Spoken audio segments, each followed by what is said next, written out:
Tomorrow Thinking with Kenian Cabinet Secretary, Ministry of Cooperatives and Micro, Small, and Medium Enterprises, Dr. Wycliffe Oparanya. The second one that we have started now, a digital lending system. We call it Hustler Fund. Hustler is for hustlers, people who are struggling in life. That's why we call it Hustler Fund. And you can borrow as low as $1. Your vision for Kenya. If you would run for president, what would be your speech? At the moment, I've decided I wanted to run for presidency 2027. But the fact that I have now come to the government, I've decided that let me support the current president. And then come 2032, God willing, if I will be alive there, I will offer myself for presidency because of the experience that I have had in public life. Already in the rural areas, the president has started building affordable houses everywhere. And some of those affordable houses are up to 24 floors. And you can even see that the United Nations now are shifting some of their offices from New York to Nairobi. They could not, and you know how Americans are, very conservative people. Tomorrow Thinking starts now. Dear Wycliffe, nice to have you in the podcast Tomorrow Thinking here in Baden-Baden. Thank you. It's a great honor to have you here. Yes. Wycliffe, before we go into the bigger questions, what exactly is your job? At the moment, I'm the cabinet secretary in charge of cooperatives, micro, small, and medium enterprises development. In brief, they call it Ministry of Cooperatives and MSME development in the Republic of Kenya. Mm-hmm. What means MSME? MSME is micro, small, and medium enterprises. That's what you explained. MSMEs. Okay, yes. Yeah, because that word is going to drop a few times in this podcast. Yes, that is a ministry that I'm in charge in the Republic of Kenya. Okay. So if I spent a month following you through Nairobi and across Kenya, what would I actually see you doing? As a minister, I'm in charge of small businesses. In essence, Kenya being a developing country, you find that majority of Kenyans are in small businesses. At the moment, there are 7.4 million, 7 enterprises. And that's where the majority of Kenyans are, that out of 10 Kenyans employed, 9 of them are in this small business sector. And that's why the government decided to have a specific ministry to focus on these majority Kenyans. So as a minister, my first job is to make sure that I sensitize these small businesses, one, on where do they get the capital. There must be affordable credit for them. So it is my responsibility to sensitize them. Secondly, they produce various products. Where is the market for them? So I have to talk to them. And then what they are doing, do they understand the market?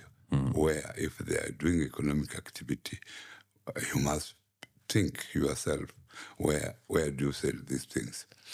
And number 3, tell these people that I have to educate them that digital transformation is the way to go.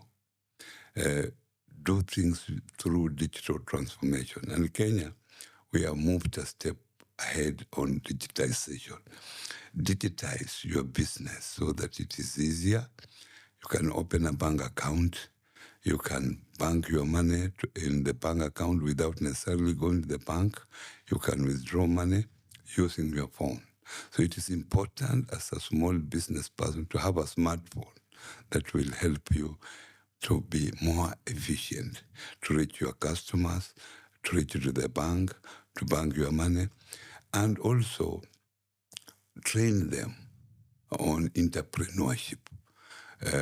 We have business centers all over the country that we train, put these people together and train them as a government so that they also know some entrepreneurship in them. And lastly, to make them aware that the effects of climate change. If you are doing your business, how will climate change affect you?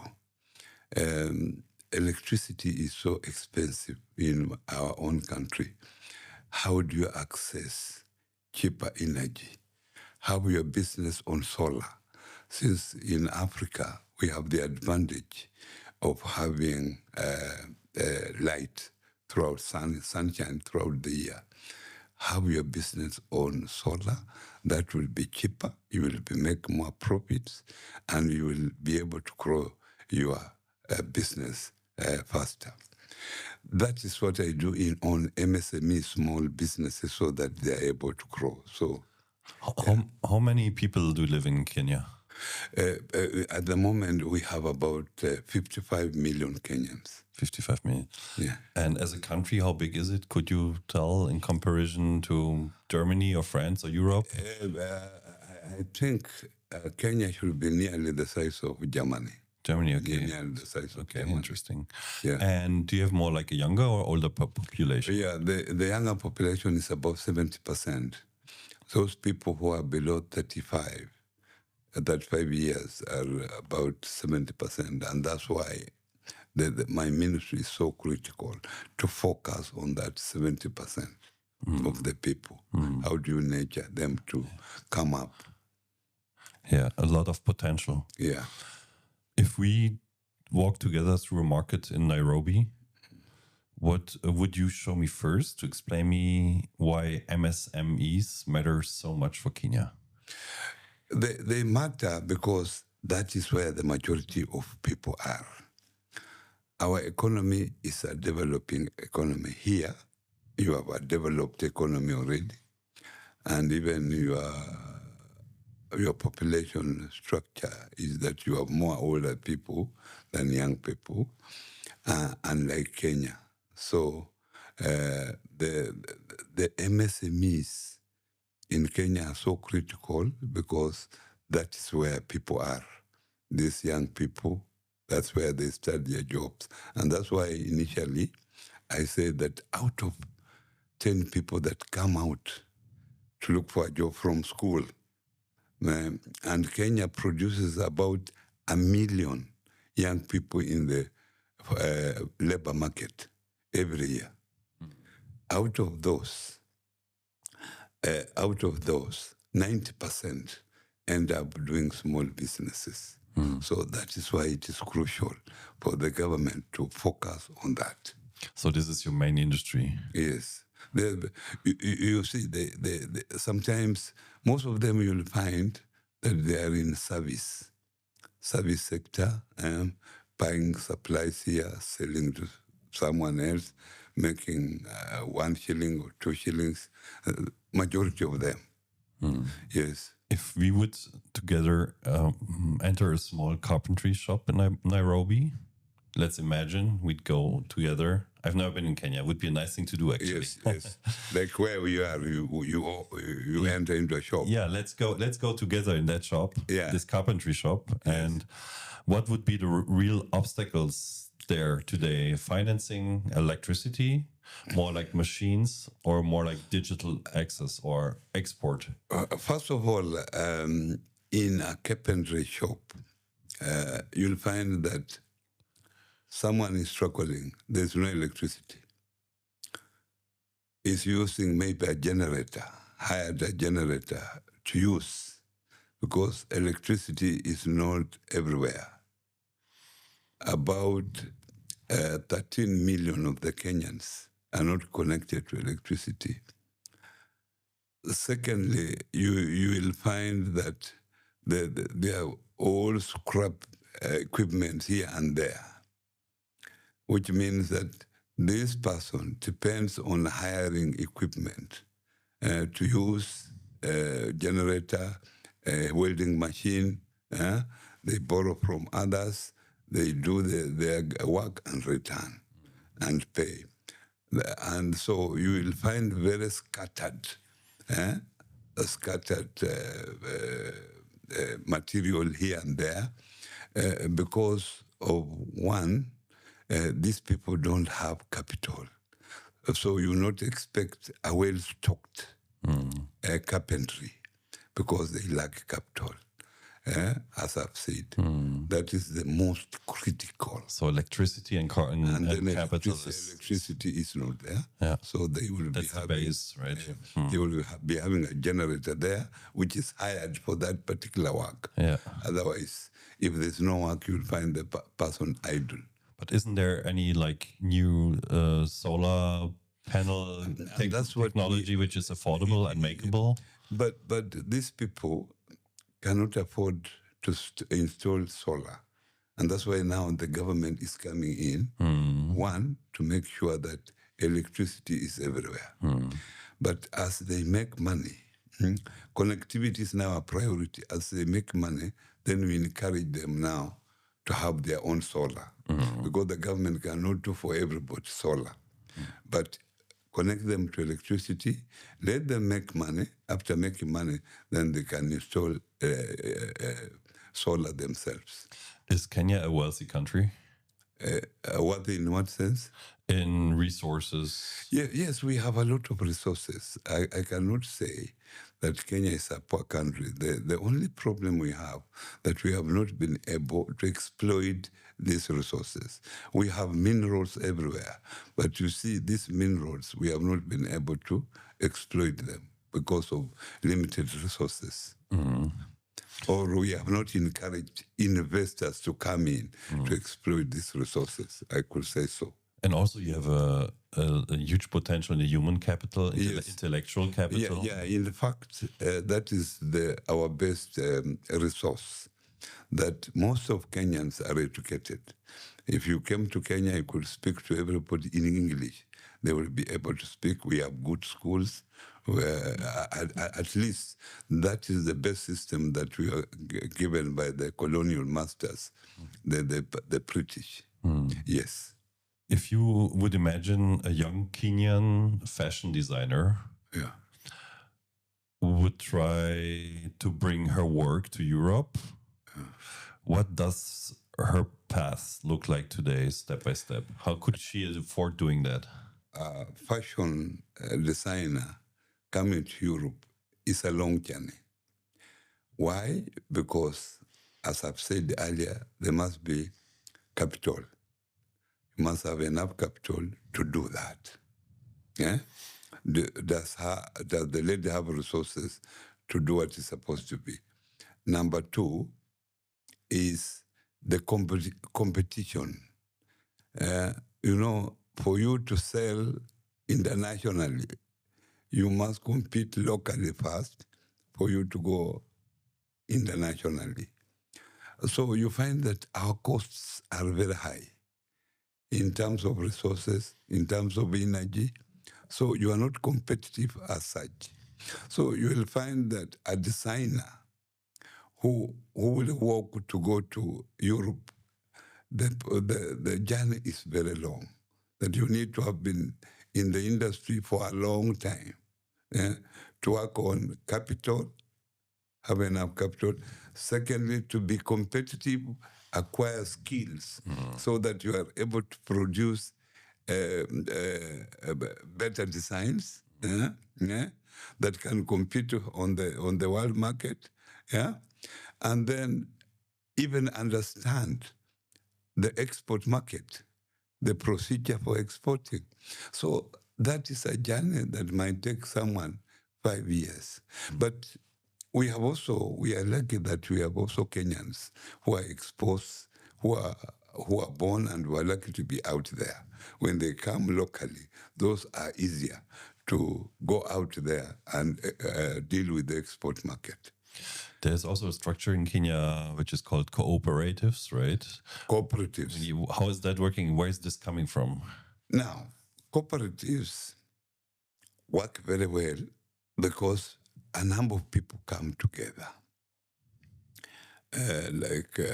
Like me, you, and my colleague here, we can come together, mobilize resources. What you have, what I have, what he has, we put together and do something together. So that one, you are able to raise capital very easy because you are sharing. Number two, you are sharing risks. Instead of me having risks alone, we are also sharing a risk. So it happens mainly in agriculture. You see, you have a small shamba, small land, I have a small land, I have small land, but my 1 acre, if I produce, they cannot fill a pickup. So I need your products to put in there. He needs his products to bring it together, what we call aggregation. We put together, and then we are able to send it to the market now using one pickup instead of each of us. That's what we call cooperatives, cooperation. Is there a lot of them in Kenya? In Kenya, we have about, and that's why I'm Minister for Cooperatives and MSME. We have about 31,000. 31,000. Cooperatives. Because most farmers are small scale. That is the only way they can come together for aggregate, for marketing purposes. And I can imagine that cooperatives in Kenya are also emotional structures, right? They're places of trust and solidarity and belonging, right? Like social structure, which is beautiful, actually. It's bringing people together. In fact, the cooperatives movement in Kenya is one of the strongest in Africa. Okay. Yes. And where's this coming from? This is a cultural thing. This reminds me a little bit the communist system. Even in we were colonized by the British. Even if you go to Britain, cooperative, what they call credit unions, financial institutions, they are very strong. Even here they are. They are there. Credit unions, they are there, where people come together, put money, and they borrow to each other. At easier terms than banks. Tomorrow thinking: art, economy, society.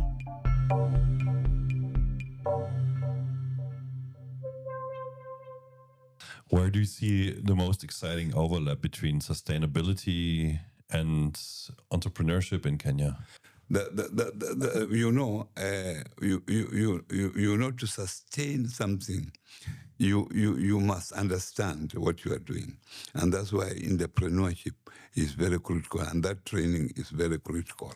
I totally agree. Yeah. It's a consciousness building process. Also to be agile, to understand the world and the structures, and to operate inside that. That's set. What can Germany learn from Kenya when it comes to mobile finance and digital adoption? Now, mobile finance, Kenya is one of the most advanced. Kenya came up with a money mobile money system. Long time, money. Digital money. Even now, on my phone now, I can send money to any Kenyan, where I am, here.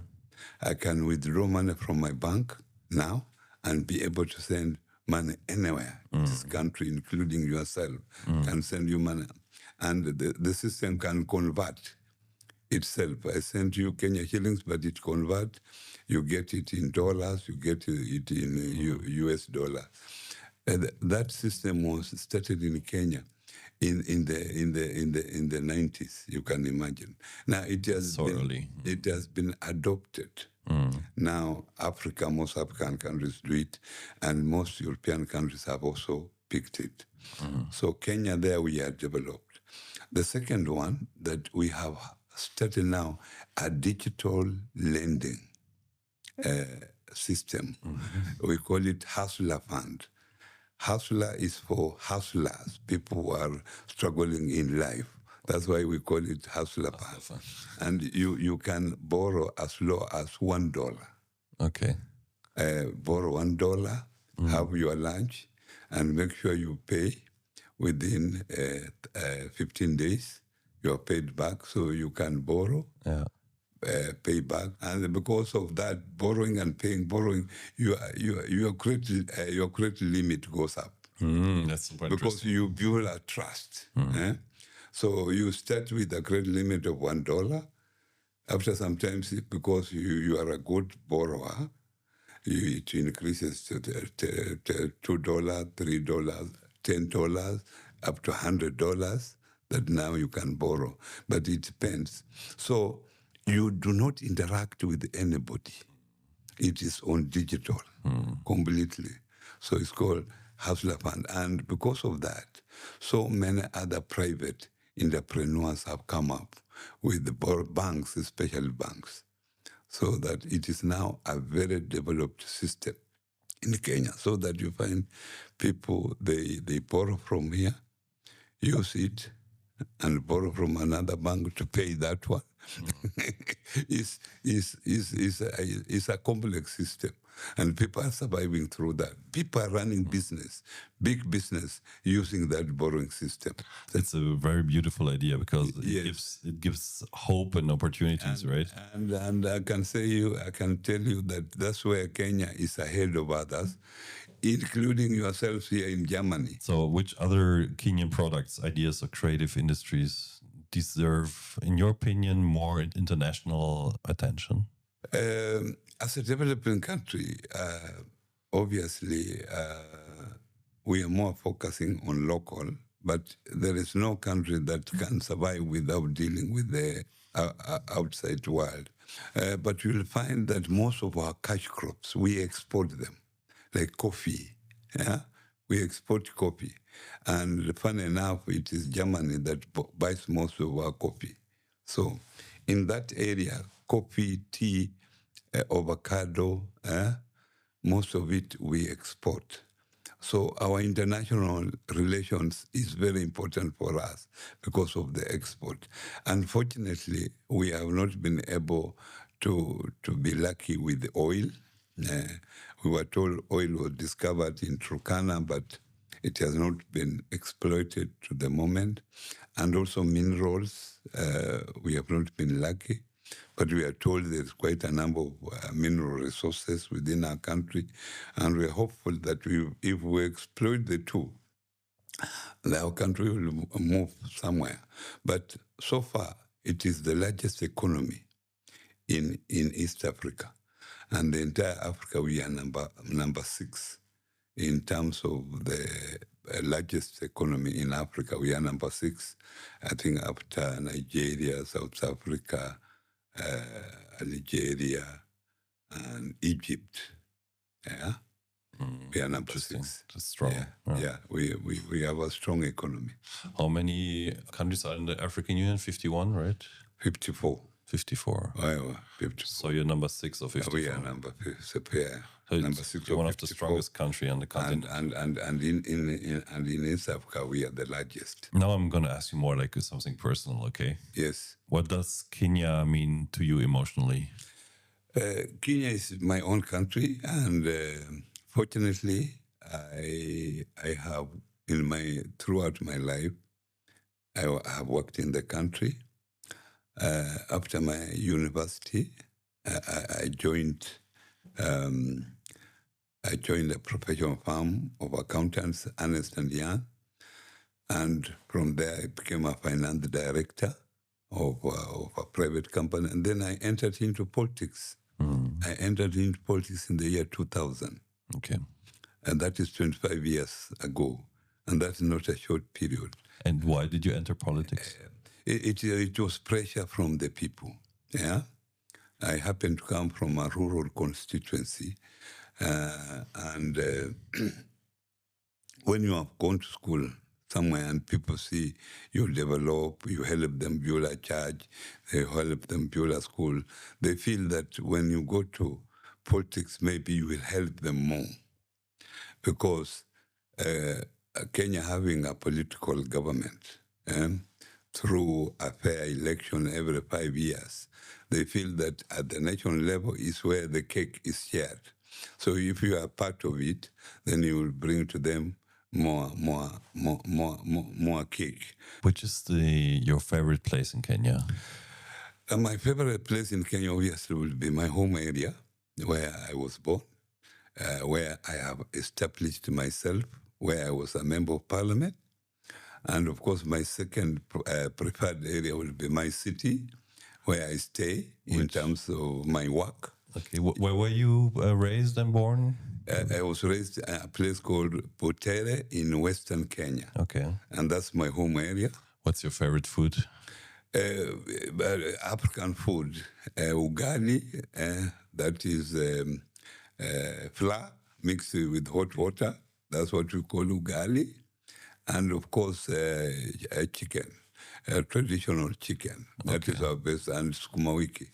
Okay. That is our best food. Now I'm hungry. Yeah. And yourself? My favorite is couscous. Couscous. It's Algerian couscous, because my mom does the best couscous in the world. Oh, but it needs to be made by my mother. Your mother is still alive? She was born. Yeah, she was born in Algeria, so she needs to do it. She's alive. Yeah. Oh, sure, yeah. I'm lucky. And if you would go somewhere, if you would need to relax a little bit and be in nature in Kenya, where would you go? I will usually go at the coast. Okay. Even if you came to Kenya, I would recommend that you go to the coast. We have a coastal city called Mombasa. Mm-hmm. So there, the altitude is low, the Indian Ocean, so you can walk around the beach and be able to swim if you want to swim. So that's a place to relax. But it's a bit hotter. Mm-hmm. It's a bit hotter. That is where most Kenyans go to relax. Okay. And most tourists go to Mombasa for relaxation. So what we do in every recording of the podcast, we speak about my artwork. Yes. We're sitting in front of. Tomorrow Thinking. An artist meets the world. On my podcast, I speak with experts from science, business, politics, and society to understand how our world operates, structurally and formally, across many disciplines. Yet in our everyday lives, there is another entirely different level we should examine. And that is truly precisely what I am trying to do, by inviting my guests to discuss a work of art that I have created. Today we sit before the artwork In My Pillows, a rectangular piece of art measuring 1 meter by 80 centimeters. It comprises 3 color fields. At the upper left, there is a dark gray, and toward the bottom right lies an even darker gray. These 2 fields are separated by a black line from the upper right to the lower left corner. I am making the black line in the middle with Mamba Black. That is the blackest, deepest, most intense black known in the world. It is such a mystic black that it traps every bit of light, and in doing so, looks like a black hole. Interestingly, the work has, even though there are only 3 color fields on a single canvas, a completely spatial aura. People think a slit has been cut into it, or that something 3-dimensional is extending into the depth. In other words, almost an optical sculpture, if you like. I wonder what my guests will make of the work, whether it will spur them to look more closely at their own topics and at our world in a different way. If you would like to take a closer, more detailed look at the work, you can readily and easily find the link there in the podcast notes on the Tomorrow Thinking website or at johannalexis.com. Let's go. Let's deep dive together into art. Is this artwork doing anything with you? This one? Yeah. Yeah, I can see a crack from the other corner to the other corner. Yeah. Although it's not straight. And I don't know what type of material is it. It's acrylic paint. Mm. It's 3 different black tones. Yes. Light black, darker black, and Mamba black, the darkest black in the world. You know, from here, you can just see it is one color. Well, I see, things in life. You have day and night, yes. life and death, there's so many, dialectic things in life. And I think that's what I see in this painting. Like also human beings, we're all similar. Yeah. But there's a subtle crack sometimes. Yes, definitely. And life is never that's straight. interesting. That's what I see, for example. Life is never straight. Yeah. Life is never straight. Yeah, ups and downs. And I think that's what you can see there. The other portion, you enjoy more in life than this other portion, maybe. Well, this portion, I think, is smaller than the other one. Yeah. Isn't it? Yeah. Yes, yeah. That's how life is. Everyone gets a different piece of the cake, right? Yeah. Interesting. Yeah. Awesome. Very interesting.